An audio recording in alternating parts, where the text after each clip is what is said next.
အကိုမဖတ်တတ်စာတွေရင်းနေမိတော့မယ်တောက်နေကြကော်ဖီတွေတခြားတွေများများထည့်ပြီးတောက်တယ်ဝမ်းနဲ့နေတဲ့စိတ်လေးရော့လို့ရောညာကျွန်တော်ကအဲ့လိုစိတ်ထင်ရလောက်တက်နေတော့မယ်ဒီလားလောကကြီးကညီမလေးရဲ့ကြပြားတွေတဲရလို့စိတ်ကူးရင်မဆန်ဘူးလို့အကိုပြောဘူးတယ်နော်ကျွန်တော်သိတာပေါ့အကိုရဲ့နာကျင်စရာတိတ်များတဲ့ဘဝထဲမှာစိတ်ကူးရင်နေရတဲ့အချိန်လေးမှာပဲကျွန်တော်ပျော်နေမိလို့ပါမြေကမ်းဘေးမှာခြံလေးဝင်မယ်နော်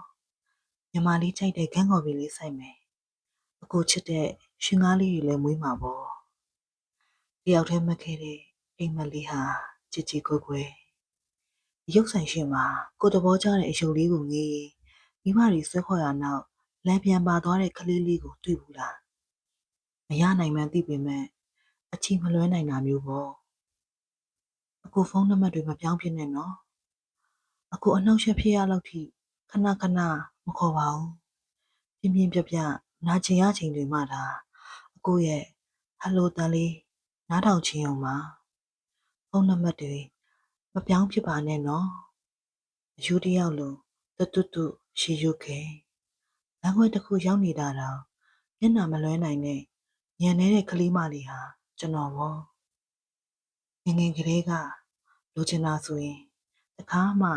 မပိုင်ဆိုင်ခဲ့ဘူးတဲ့ကျွန်တော်ကအခုတော့ပိုင်ဆိုင်ရမှာပဲလို့ထင်မှတ်မှားခဲ့မိတာလေဘာမှမရှိရဲ့ဘဝကလာခဲ့တာပါဘာမှမရှိရဲ့ဘဝကိုလည်းပြန်သွားမှာရှင်ထဲမှာအကူပေးတဲ့တရားလေးပဲအပူရသွားတာကျိုးပြတ်သွားတဲ့စုံလေးလိုပေါ့ကဲပါယူပါတစားစားအော်လဲရှစ်ပင်းလေးစီဘယ်တော့မှ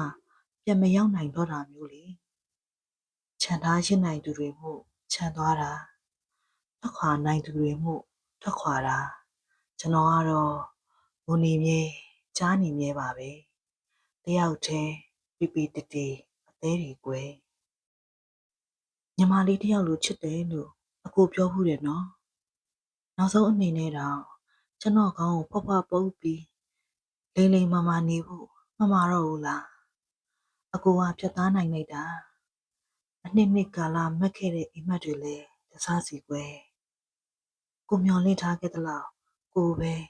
ပြန်ပြိုလဲရတာပါပဲရှင်တန်ချိန်တွေမှာနာကျင်မှုနည်းနိုင်သမျှနည်းချင်တယ်အကိုရဲ့ညီမလေးပြန်ဖြစ်ချင်တယ်အကိုချစ်တဲ့ရှင်ကားလေးလိုအမှတ်တညာနဲတဲ့ကလေးမလေးစီပြန်လာစီချင်တယ်စိတ်ကူးနဲ့မက်ခဲ့တဲ့အိမ်မက်လေးကိုပူပူတသားချွတ်ပစ်လိုက်တဲ့အကိုရဲ့တော်ပြီဒီလောက်ပဲ